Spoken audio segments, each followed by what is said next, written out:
ನಮಸ್ಕಾರ. ವಿಕೆ ಡಿಜಿಟಲ್ ನ್ಯೂಸ್ಗೆ ಸ್ವಾಗತ. ಅಂತಾರಾಷ್ಟ್ರೀಯ ಬುಕರ್ ಪ್ರಶಸ್ತಿ ವಿಜೇತೆ ಹಾಗೂ ಸಾಹಿತಿ ಬಾನು ಮುಷ್ತಾಕ್ ಅವರನ್ನು ದಸರಾ ಉತ್ಸವ ಉದ್ಘಾಟಿಸಲು ಅಧಿಕೃತವಾಗಿ ಆಹ್ವಾನಿಸಲಾಗಿದೆ.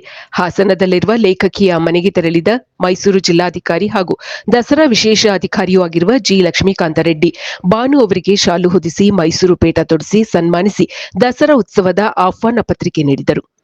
ಬಾನು ಮುಷ್ತಾಕ್ ಆಯ್ಕೆಗೆ ಅನೇಕ ವಿರೋಧಗಳು ಎದುರಾಗಿದ್ದವು. ಪ್ರಮುಖವಾಗಿ ವಿಪಕ್ಷವಾದ ಬಿಜೆಪಿ ಬಾನು ಅವರ ಆಯ್ಕೆ ಸಮಂಜಸವಲ್ಲ, ಅವರ ಆಯ್ಕೆಯನ್ನು ಕೈಬಿಡಬೇಕು ಎಂದು ರಾಜ್ಯ ಸರ್ಕಾರವನ್ನು ಆಗ್ರಹಿಸಿತ್ತು. ಆದರೆ ಯಾವ ಆಗ್ರಹಕ್ಕೂ ಮಣಿಯದ ರಾಜ್ಯ ಸರ್ಕಾರ ಕಡೆಗೂ ಬಾನು ಮುಷ್ತಾಕ್ ಅವರಿಗೆ ದಸರಾ ಆಮಂತ್ರಣ ಪತ್ರಿಕೆ ತಲುಪಿಸಿದೆ. ಆಹ್ವಾನವನ್ನು ಸ್ವೀಕರಿಸಿ ಮಾತನಾಡಿದ ಸಾಹಿತಿ ಬಾನು ಮುಷ್ತಾಕ್, ಇದೊಂದು ಸಂತೋಷದ ವಿಷಯ ಎಂದರು. ಆಹ್ವಾನವನ್ನು ನೀಡಿದ ರಾಜ್ಯದ ಸಮಸ್ತ ಕನ್ನಡಿಗರಿಗೆ, ರಾಜ್ಯ ಸರ್ಕಾರಕ್ಕೆ ಹಾಗೂ ಮುಖ್ಯಮಂತ್ರಿಗಳಿಗೆ ಧನ್ಯವಾದ ಎಂದರು. ಮುಖ್ಯಮಂತ್ರಿಗಳ ನಿರ್ದೇಶನದ ಮೇರೆಗೆ ಬುಕರ್ ಪ್ರಶಸ್ತಿ ವಿಜೇತೆ ಬಾನು ಮುಷ್ತಾಕ್ ಅವರನ್ನು ಸ್ವಾಗತ ಸಮಿತಿಯೊಂದಿಗೆ ನಾಡಹಬ್ಬವನ್ನು ಉದ್ಘಾಟಿಸಲು ಆಹ್ವಾನಿಸಲಾಗಿದೆ ಎಂದು ಜಿಲ್ಲಾಧಿಕಾರಿ ಲಕ್ಷ್ಮೀಕಾಂತ ರೆಡ್ಡಿ ತಿಳಿಸಿದರು. ಬೆಂಗಳೂರಿನ ಹಲವೆಡೆ ಬುಧವಾರ ಮಧ್ಯಾಹ್ನದಿಂದ ರಾತ್ರಿಯವರೆಗೆ ಭಾರೀ ಮಳೆ ಸುರಿದಿದೆ. ಮುಖ್ಯ ರಸ್ತೆಗಳಲ್ಲಿ ಹೆಚ್ಚು ನೀರು ನಿಂತು ಸಂಚಾರ ಸಂಪೂರ್ಣವಾಗಿ ಅಸ್ತವ್ಯಸ್ತಗೊಂಡಿತ್ತು. ರಾಜಭವನ ರಸ್ತೆಯಲ್ಲಿ ಬೃಹತ್ ಮರ ಮುರಿದು ಬಿದ್ದಿದೆ. ಇದರಿಂದ ರಸ್ತೆ ಸಂಚಾರಕ್ಕೆ ಅಡ್ಡಿಯಾಗಿದ್ದು, ಚಾಲುಕ್ಯ ಸರ್ಕಲ್ ಕಡೆಗೆ ಹೋಗುವವರು ಬೇರೆ ದಾರಿ ಹಿಡಿಯಬೇಕಾಯಿತು.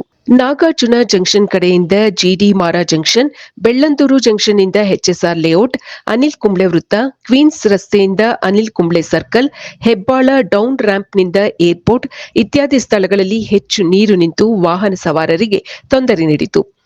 ಕೋಣನಕುಂಟೆಯಲ್ಲಿ 4.7 ಸೆಂಟಿಮೀಟರ್, ರಾಜರಾಜೇಶ್ವರಿ ನಗರದಲ್ಲಿ 4 ಸೆಂಟಿಮೀಟರ್, ಗೊಟ್ಟಿಗೆರೆಯಲ್ಲಿ 3.7 ಸೆಂಟಿಮೀಟರ್, ಮಹದೇವಪುರ, ಹಗದೂರು, ಸಂಪಂಗಿರಾಮನಗರ ಹಾಗೂ ಬಸವೇಶ್ವರ ನಗರದಲ್ಲಿ ತಲಾ 2 ಸೆಂಟಿಮೀಟರ್ ಮಳೆಯಾಗಿದೆ. ಜಂಬೂ ಸವಾರಿಯಲ್ಲಿ ಪಾಲ್ಗೊಳ್ಳುವ ಆನೆಗಳಿಗೆ ಭಾರ ಹೊರುವ ತಾಲೀಮು ನಿನ್ನೆಯಿಂದ ಆರಂಭವಾಗಿದೆ. ಜಂಬೂ ಸವಾರಿಗೆ ಇನ್ನು 28 ದಿನ ಮಾತ್ರ ಬಾಕಿ ಉಳಿದಿದ್ದು, ಆನೆಗಳ ಟ್ರೈನಿಂಗ್ ಅನ್ನು ಹೆಚ್ಚಿಸಲಾಗಿದೆ. ಅಂಬಾರಿ ಹೊರುವ ಅಭಿಮನ್ಯುವಿಗೆ 500 ಕೆಜಿ ತೂಕದ ಮರಳಿನ ಮೂಟೆಯನ್ನು ಹೊರಿಸಿ ರಾಜಮಾರ್ಗದಲ್ಲಿ ನಡೆಸಲಾಯಿತು.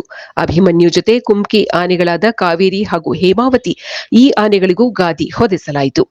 ಭಾರ ಹೊತ್ತ ಅಭಿಮನ್ಯು ಕುಮ್ಕಿ ಆನೆಗಳೊಂದಿಗೆ ಗಾಂಭೀರ್ಯದಿಂದ ಹೆಜ್ಜೆ ಹಾಕಿದನು. ಉಳಿದ 11 ಆನೆಗಳು ಇವರುಗಳನ್ನು ಹಿಂಬಾಲಿಸಿದವು. ಗೋಪಿ ಎಂಬ ಆನೆಯನ್ನು ಹೊರತುಪಡಿಸಿ ಮಿಕ್ಕೆಲ್ಲ ಆನೆಗಳು ತಾಲೀಮಿನಲ್ಲಿ ಭಾಗವಹಿಸಿದ್ದವು. ದಿನವೂ ಒಂದೊಂದು ಆನೆಗೆ ಭಾರವನ್ನು ವರ್ಗಾಯಿಸಲಾಗುವುದು. ಭಾರವನ್ನು ಹೊತ್ತು ಸುಮಾರು 5 ಕಿಲೋಮೀಟರ್ ವರೆಗೂ ನಡೆದು ಜಂಬೂ ಸವಾರಿಯಲ್ಲಿ ಹೆಜ್ಜೆ ಹಾಕಲು ಆನೆಗಳು ರೆಡಿಯಾಗಬೇಕು. ಭಾರವನ್ನು 500 ಕೆಜಿಯಿಂದ ಆರಂಭಿಸಿ 1000 ಕೆಜಿಯವರೆಗೂ ಹೆಚ್ಚಿಸಲಾಗುವುದು. ಚಿನ್ನದ ಅಂಬಾರಿಯ ತೂಕವೇ 750 ಕೆಜಿಯಷ್ಟು ಇದೆ. ಅಂಬಾರಿ ಭಾರದ ಜೊತೆಗೆ ಗಾದಿ, ಹಾಸಿಗೆಯ ತೂಕ, ವಿಗ್ರಹದ ತೂಕ, ಭಾರಿ ಹಗ್ಗಗಳ ತೂಕವನ್ನು ಸೇರಿಸಿದರೆ ಹೆಚ್ಚು ಕಡಿಮೆ 1000 ಕೆಜಿಯ ತೂಕವನ್ನು ಅಂಬಾರಿ ಆನೆ ಹೊರಬೇಕು. ಜೊತೆಗೆ ತಾಳ್ಮೆ ಹಾಗೂ ಸಂಯಮವನ್ನು ಕಾಪಾಡಿಕೊಂಡು ಜನರ ಮಧ್ಯೆ ವಾದ್ಯಗಳ ಸದ್ದಿನ ಜೊತೆಗೆ ಅವು ಹೆಜ್ಜೆ ಹಾಕಬೇಕು. ಇದು ಆನೆಗಳಿಗೂ ಸವಾಲು. ಆನೆಗಳನ್ನು ನಿಯಂತ್ರಿಸುವ ಮಾವುತರಿಗೆ, ಪಶು ವೈದ್ಯಾಧಿಕಾರಿಗಳಿಗೆ, ದಸರಾ ಸಮಿತಿಯವರಿಗೂ ದೊಡ್ಡ ಸವಾಲು.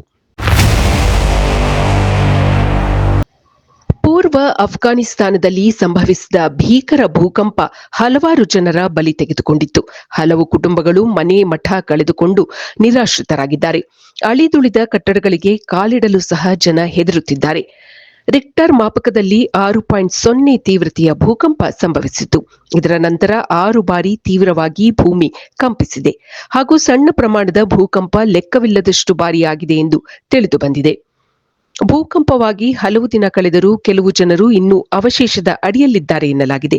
ಕೆಲವು ಮನೆಗಳು ಭಾಗಶಃ ಧ್ವಂಸಗೊಂಡಿದ್ದರೂ ಭಯಭೀತರಾಗಿರುವ ಜನ ಮನೆಯೊಳಗೆ ವಾಸಿಸದೆ ಚಳಿ ಹಾಗೂ ಕಠಿಣ ಪರಿಸ್ಥಿತಿಯಲ್ಲಿಯೂ ಮನೆಯ ಹೊರಗಡೆಯೇ ವಾಸಿಸುತ್ತಿದ್ದಾರೆ. ಅಫ್ಘಾನ್ ಜನರಿಗೆ ಭಾರತ ನೆರವನ್ನು ನೀಡಿದೆ. ಅಕ್ಕಿ ಹಾಗೂ ಇತರ ಆಹಾರ ಪದಾರ್ಥಗಳನ್ನು ಅಫ್ಘಾನಿಸ್ತಾನಕ್ಕೆ ಒದಗಿಸಿದೆ. 1,000 ಕುಟುಂಬ ಡೇರೆಗಳನ್ನು ಕಾಬೂಲ್ಗೆ ಕಳಿಸಲಾಗಿದೆ. 15 ಟನ್ ಆಹಾರ ಸಾಮಗ್ರಿಗಳನ್ನು ಕಾಬೂಲ್ನಿಂದ ಭೂಕಂಪ ಸಂಭವಿಸಿದ ಕುನಾರ್ ಗ್ರಾಮಕ್ಕೆ ಭಾರತೀಯ ಮಿಷನ್ ಸಾಗಿಸಿದೆ. ಇದು ಈವರೆಗಿನ ಸುದ್ದಿಗಳು. ಮತ್ತಷ್ಟು ಸುದ್ದಿಗಳಿಗಾಗಿ ನೋಡ್ತಾ ಇರಿ ವಿಕೆ ಡಿಜಿಟಲ್ ನ್ಯೂಸ್. ವೀಕ್ಷಕರೇ, ವಿಕೆ ಡಿಜಿಟಲ್ ನ್ಯೂಸ್ ಯೂಟ್ಯೂಬ್ ಚಾನೆಲ್ ಅನ್ನು ಲೈಕ್ ಮಾಡಿ, ಸಬ್ಸ್ಕ್ರೈಬ್ ಮಾಡಿ ಮತ್ತು ಹೆಚ್ಚಿನ ಜನರಿಗೆ ಶೇರ್ ಮಾಡಿ.